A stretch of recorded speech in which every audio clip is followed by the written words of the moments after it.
छत्तीसगढ़ मुक्ति मोर्चा द्वारा साल 1978 में 19 दिसंबर को पहली बार देश प्रेमियों और स्वतंत्रता सेनानियों की मौजूदगी में शहीद दिवस का आयोजन किया गया। तब मध्य प्रदेश सरकार ने वीर नारायण सिंह को छत्तीसगढ़ के प्रथम स्वतंत्रता सेनानी और प्रथम शहीद का दर्जा दिया। बात सन 1857 की है, जब माता दिनभंगी के खुलासे से देश में अंग्रेजों के खिलाफ विद्रोह भड़क उठा था। तब तमाम वीर देशभक्त योद्धाओं ने अंग्रेजों को इस देश से खदेड़ने का संकल्प लिया था। तमाम जगहों पर इसके लिए रणनीति बनाई जा रही थी। उस समय वीर नारायण सिंह के पिता राम राय रायपुर जिले के सोनाखान नामक एक छोटी सी जमींदारी के लोकप्रिय जमींदार थे। राम नारायण जी ने अंग्रेजों की स्वाधीनता स्वीकार नहीं की और उनके खिलाफ सन 1819 में अंग्रेजों के विरुद्ध विद्रोह का झंडा बुलंद कर दिया। उन्होंने अपनी जमींदारी में अंग्रेजी सत्ता के कानून तथा आदेशों का पालन करने से साफ इनकार कर दिया। पिता की मृत्यु के बाद नारायण सिंह सोनाखान के जमींदार बने। प्रजा के हित के लिए काम करने के कारण वह जल्दी ही अपनी प्रजा के बीच में काफ़ी लोकप्रिय हो गए। उसी दौरान सन 1856 में अगस्त महीने में भयंकर अकाल पड़ा।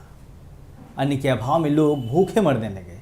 तब नारायण सिंह ने एक व्यापारी के गोदाम का सारा अनाज किसानों में बांट दिया।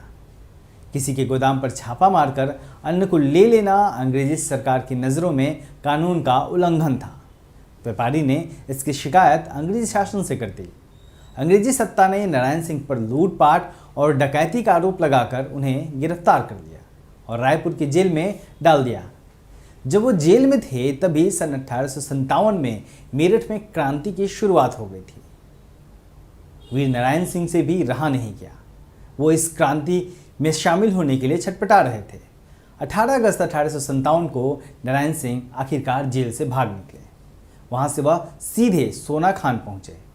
नारायण सिंह के अपनी प्रजा के बीच पहुँचते ही प्रजा का मनोबल भी लौट आया। जल्दी ही उनके नेतृत्व में 500 सैनिकों की सेना संगठित हो गई। जेल से भागे नारायण सिंह अंग्रेजों के लिए चुनौती बन गए थे। रायपुर के deputy commissioner Elliot Narayan Singh के विरुद्ध कार्रवाई करने की तैयारी में जुट गया।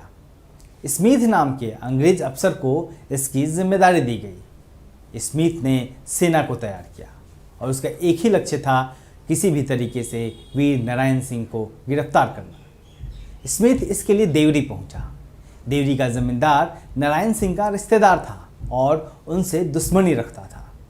बस फिर क्या था, स्मिथ को अच्छा मौका मिल गया। स्मिथ ने उसे अपने साथ मिला लिया।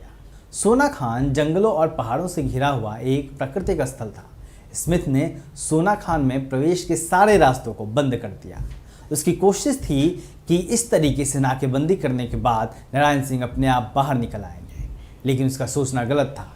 नारायण सिंह ने जिस पहाड़ी पर शरण लिया था, अंग्रेजी सेना ने उसे भी चारों तरफ से घेर लिया।